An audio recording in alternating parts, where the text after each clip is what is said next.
안녕하세요. 저는 아성님 멘토로 공부한 으름이라고 합니다. 으름이라는 거는 저희 딸이 제가 하도 주로 누워있고 게으르고 해서 게으르다의 으름입니다. 제 경험을 말씀드리겠습니다. 어린 시절에 저는 늘 심심하고 외롭고 그리고 친구도 별로 없는 그런 아이였습니다. 부모님이 항상 바쁘셨고 또 위로 언니와 오빠가 있었지만 나이 차이가 있어서 혼자 지낸 기억이 주로 많아요. 그리고 아직도 제가 또렷이 기억하는 신기한 경험이 있는데요. 어느 날부터 제가 집에 혼자 있으면 제 안의 시간은 천천히 흐르고 또 제 밖의 시간은 빠르게 흐르는 어떤 상반된 감각을 경험을 하였는데요. 그런 경험이 너무 좀 답답하고 무섭고 그래서 막 벗어나려고 소리도 질러보고 막 움직임도 크게 해보기도 하였지만 그 상태가 계속 유지되다가 나도 모르는 사이에 어느 순간 사라지곤 하였습니다. 그런 경험들이 어린 시절에 종종 좀 있었던 것 같아요. 그리고 학창 시절에도 저는 여전히 친구가 없이 외로웠습니다. 그리고 저희 아버지 성품이 굉장히 불같으셔서 아버지의 영향으로 항상 좀 긴장되고 불안하고 두려운 마음이 있었고요. 또 고등학교 때는 결핵성 늑막염을 앓아서 열등감, 우울함, 두려움의 그 괴로운 마음을 그 스님들의 법문을 듣거나 아니면 수행을 통해서 극복하고자 하였습니다. 그래서 학창 시절에는 그냥 주로 집에서 108배를 좀 하거나 아니면 대학에 올라가서는 송강사 선수련회나 그리고 뭐 3000배 절 이런 것들을 좀 했었어요. 그리고 기공을 하시는 이모부께 단전호흡도 배웠는데요. 그 기의 흐름에 몸을 제가 맡기면 한 번도 배운 적 없는 그 태극권의 동작이 나오기도 하고 또 그 부처님의 손 모양인 그 수인을 또 제가 또 하기도 하고 그랬습니다. 또 어느 때는 도반들하고 법화경을 독송하고 있었는데요. 갑자기 그 경전의 글자가 탁 사라졌는데 저는 계속 그 경전을 다 아는 것처럼 또 큰 소리로 막 독송을 하고 있었어요. 그래서 그렇게 하다가 내가 내가 하나도 안 보이는데 틀리면 어떡하지? 이렇게 두려운 마음이 일어나니까 다시 또 글씨가 보이기도 했고요. 또 윗바사나 수련 도중에 제가 그 즈음에 집에서 이렇게 호흡 수련을 하고 있었는데 들숨과 날숨에 집중을 하면서 들숨의 일어남, 날숨의 사라짐 이렇게 그런 수련을 하고 있는 와중에 윗바사나 수련대에 또 참여를 했었는데요. 그때 그 호흡이 길어지고 또 들숨과 날숨 사이에 멈춤의 상태도 길어졌습니다. 그런데 그 숨이 멈춤의 상태가 길어졌음에도 제가 하나도 이렇게 숨이 막힌다거나 답답한 생각은 전혀 안 들었고요. 오히려 그 멈춤의 상태에서 어느 한 점에 빨려 들어가는 것 같은 그런 강한 몰입감을 느꼈습니다. 그래서 순간적으로 제 몸의 경계가 사라졌고 그리고 시간이 굉장히 천천히 흐르는 것 같은 그런 바닷속과 같은 공간에서 너무나 이완되고 편안하고 이로 말로 할 수 없는 그런 기쁨을 느꼈는데요. 그 후로 그와 같은 어떤 황홀한 경험이나 체험을 다시 한번 좀 경험하고 싶다라는 생각에 여기저기 막 수행처도 들락거리고 집에서도 똑같이 또 수련도 해보고 했는데 다시는 그런 경험을 할 수 없었고요. 그냥 시간만 허송세월 하였던 것 같습니다. 그래서 아무리 경이롭고 심오한 체험이라도 그것은 없는 것이 새로 생겨난 것이고 그렇게 새로 생긴 것은 반드시 사라지는 물거품과 같은 무상한 것임을 나중에야 제가 알게 되었고요. 그래서 그 이후부터는 어떤 체험도 지나가는 현상으로 집착하지 않게 되었습니다. 그리고 나중에 원인 선생님의 깨어있기 과정을 통해서 그런 경험들이 의미 있게 되려면 반드시 통찰로 이어져야 한다는 것도 배웠습니다. 결혼 이후에는 제가 남편의 회사 발령으로 중국하고 서울, 미국을 오가며 생활하다가 작년 초에 다시 한국으로 돌아왔습니다. 그리고 작년에 우연히 유튜브를 통해서 그 법상 스님의 법문을 들었었는데요. 막 들으면서 제가 뭐 울다가 웃다가 막 이러니까 제 하나밖에 없는 딸이 그걸 보고 막 저를 막 비웃었던 그런 네, 경험이 있습니다. 그러면서 이제 제가 기존에 갖고 있던 뭐 불교, 그러니까 수행이나 마음 공부에 대한 저의 생각들이 많이 조금 바뀌게 되었고 또 마음도 가벼워졌습니다. 그리고 올해 초 역시 유튜브를 통해서 원인 선생님의 법문을 들었고 또 또 거위님이 은근하게 강요를 저한테 계속 하셔서 이 공부를 좀 본격적으로 해봐야겠다 이런 마음을 내게 되었습니다. 2월과 3월에 걸쳐 원인 선생님이 지도하시는 깨어있기 기초와 심화 과정을 하였는데요. 기초하고 심화 각각 어떤 개인적인 경험들이 있었지만 그 중에서 제가 좀 잊지 못할 경험은 특히 심화 과정에서 있었습니다. 심화 과정에서 어린 선생님께서 주의의 주의 주기를 이렇게 설명을 하시다가 그냥 그 지나가시는 말씀으로 툭 던지듯이 그 주의가 이 공간에 가득하지 이렇게 말씀을 하셨거든요. 근데 저는 그 말씀이 이렇게 가슴에 확 꽂히면서 정말 눈이 번쩍 뜨인다고 할까요? 그런 느낌이 들었어요. 그래서 그 말씀 이후로 주의 주기를 할 때마다 생각이나 감정이 그렇게 막 크게 뭐 일어나는 상태가 아니게 되었습니다. 그래서 심화가 끝나는 날 개인적으로 제가 선생님께 제 상태를 말씀을 드리니 그게 뭐 존재감 상태라고 말씀을 하시면서 그런데 그 상태가 이렇게 빨리 끝나는 게 아니라 좀 오래 지속이 되어야 한다 이렇게 말씀을 해주셨습니다.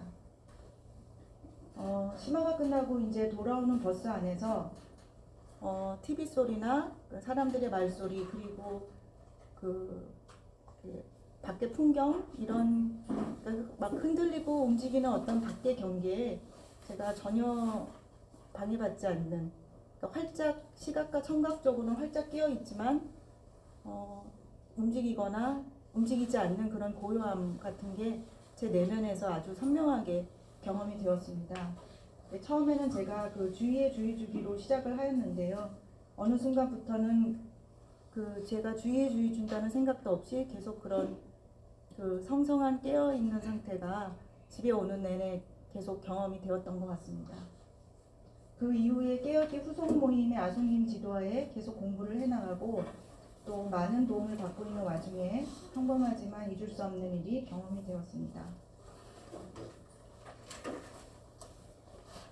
매일 진행되는 아침 명상에서 아손님은 좌선은 근원의 자리에 앉아 있는 것이다. 그런데 근원은 힘을 주고 있지 않다. 힘을 빼고 올라오는 것을 저항하지 말고 그냥 지켜보세요라고 늘 말씀하셨습니다. 그럴 때마다 저는 정말 저런 말씀은 너무 도움이 되고 저한테 좋은 말씀이시다. 하지만 나는 이미 그렇게 좀 하고 있는 것 같아. 그리고 저런 말씀들은 어디선가 내가 영성서적이나 아니면 무슨 법문을 통해서 좀 들은 내용인 것 같아라고 그냥 그렇게 여겼습니다. 그리고 공부나 명상이 잘 되면 빨리 이 자리를 알아낼 것 같은 어떤 기대감에 좀 마음이 뿌듯해지고 잘 안 되면 나 자신에 대해서 실망하고 이런 감정이 이렇게 롤러코스터를 타듯이 좋았다 나빴다를 반복하면서 몸과 마음이 많이 지치고 힘들어져 갔습니다. 그러다가 문득 내가 이 비개인 주체를 빨리 내고 싶고 빨리 알아내야 되는데 그리고 이 모임이 이제 곧 끝나가는데 끝날 때까지 이걸 남들은 이미 알아낸 사람도 있다고 하는데 난 못 알아내면 어떡하지? 뭐 이런 불안감과 조급함 같은 것이 그런 것 때문에 제가 올라오는 어떤 생각들이나 감정을 제가 무의식적으로 좀 싫어하고 거부하고 통제하려고 했나 이런 통찰이 일어났습니다. 그래서 소모임 때 그 얘기를 아수님께 말씀을 드리니 아수님은 아주 중요한 발견이다 이렇게 저를 격려해 주셨습니다.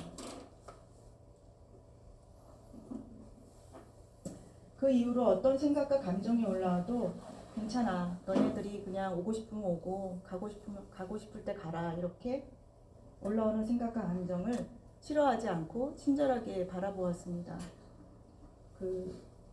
여러분들도 다 잘 아시는 선심 초심을 쓰신 스키술료의 비유처럼 마치 넓은 들판에 양떼를 풀어놓듯 그냥 내버려 두었습니다.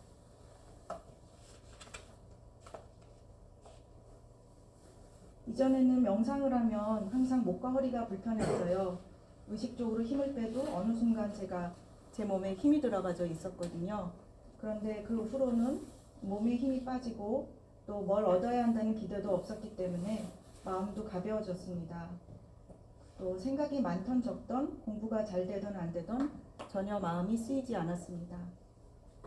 다음은 제가 비개인 주체를 발견하게 된 경험을 말씀드리겠습니다.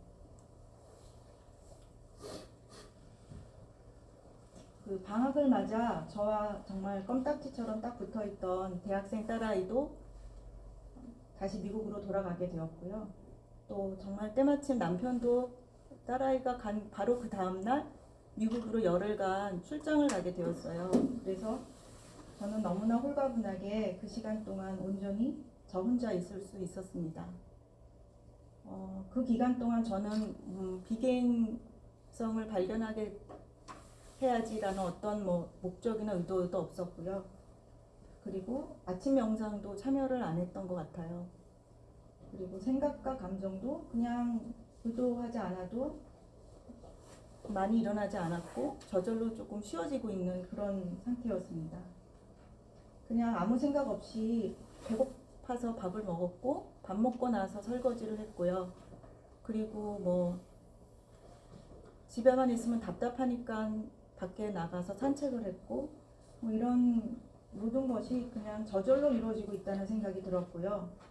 저희 생활이 아주 단순한 행위의 반복이었습니다.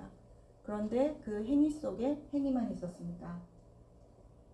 대부분의 시간은 거실 의자에 앉아서 사물을 보거나 창밖을 바라보았습니다.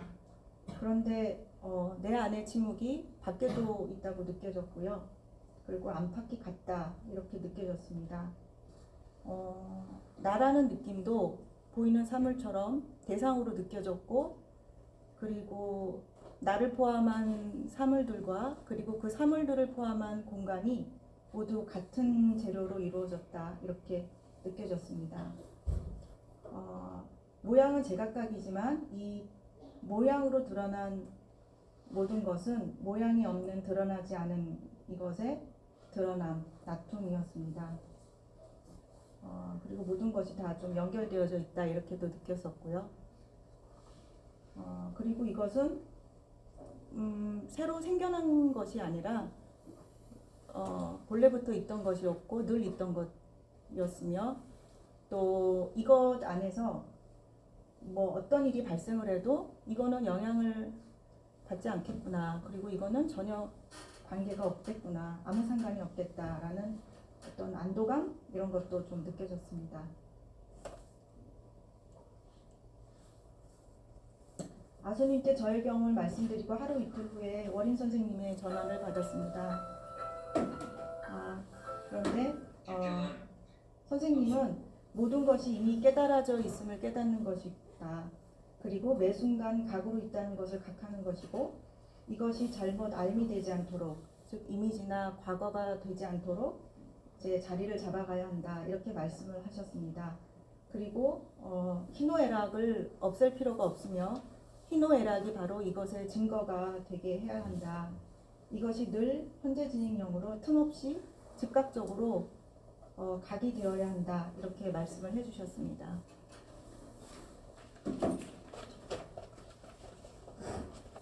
그리고 며칠 후에 제가 갑자기 좀 울음이 터졌었는데요.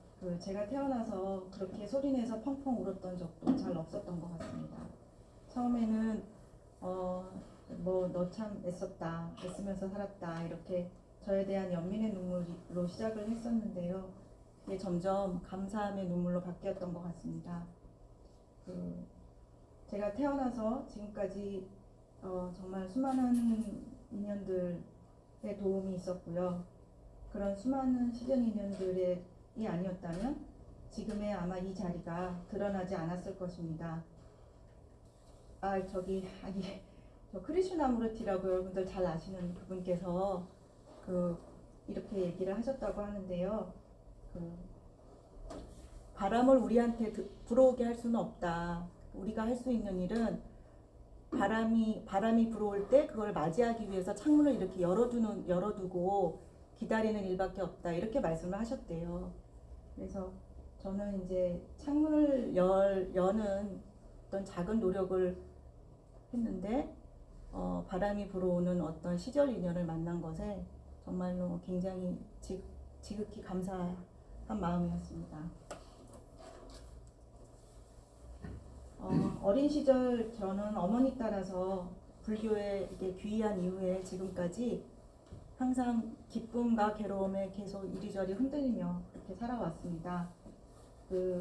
이 성품을 확인하고 싶은 간절함은 제가 10대 때부터 결혼 생활하고 지금까지 늘 제 가슴속에 있었어요. 그래서 그냥 틈날 때마다 법문도 듣고 그리고 영성서적도 보고 또 혼자 밤에 자기 전에 명상도 조금 해보고요. 그랬지만 이렇게 이 가슴 한켠에 늘 이 간절함 같은 게 있었는데 그 일이 저하고는 별로 관계가 없는 일인 줄 알았습니다. 수행을 열심히 하시는 스님들이나 어떤 저와는 차원이 다른 어떤 분들의 일인 것만으로 알았는데, 그렇지만 그 밖으로 또는 대상으로 찾으려는 어떤 마음을, 노력이나 애씀, 그런 생각들을 밖으로 찾으려는 생각을 쉬고 지금 바로 여기에서 지금 이 순간 그 생각이 일어나는 바로 그 자리, 그리고 생각의 배경처럼 늘 있는 이것 안에서 일상에 아무 일 없음에 감사하게 되었습니다. 저는 여전히 나라는 생각에 동일시되고 있고요. 그리고 묵은 감정도 올라오고 있습니다. 하지만 지금 여기로 돌아올 수 있기에 그 흔적이 옅어지고 또 편안해집니다. 아수님이 일러주신 익숙한 것에는 낯설어지고 낯선 이것에는 익숙해져야 한다는 말씀을 늘 새기면서 꾸준히 공부하겠습니다. 그리고 마지막으로 원인 선생님과 저의 멘토이시자 늘 아침 명상을 지도해 주신 아소님, 그리고 같이 공부한 도반님들, 아침 명상 문을 열어주신 혜연님, 그리고 제가 의기소침할 때마다 용기를 준 거인님께 감사한 마음을 전합니다. 감사합니다.